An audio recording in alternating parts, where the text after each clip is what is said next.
South of Phnom Penh, the road lies on the land as flat and straight as a knife blade.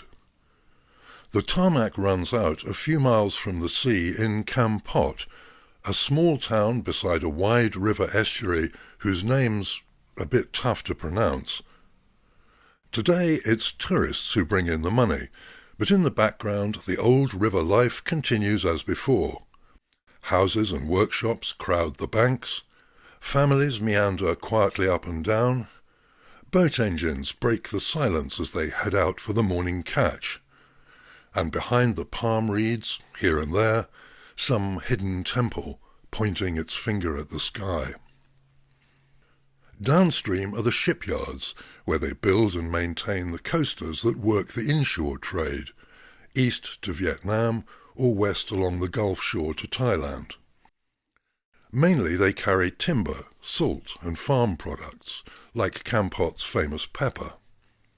Green and fresh off the tree, it turns up as a surprisingly mild-tasting vegetable, but most of the crop is dried in the sun, sold locally, or shipped out for export. Far away in Cambodia's northwest, the famous temples and statues at Angkor Wat are all of bare, unpainted stone.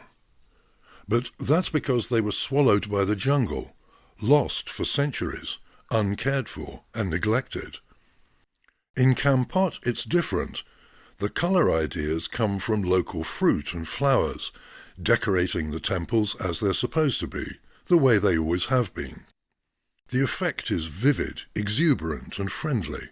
This feels like the warm, embracing face of Buddhism, still alive with its old Indian connections, with music and dancing, statues of mythical creatures symbolizing passions and temptations, and gateways for the constant to and fro between sacred space and the world of everyday life. Close by is the seaside village of Kep, where tuk-tuks gather in a small square by a thin strip of sand. From here a modern road curves round a headland that overlooks the bay.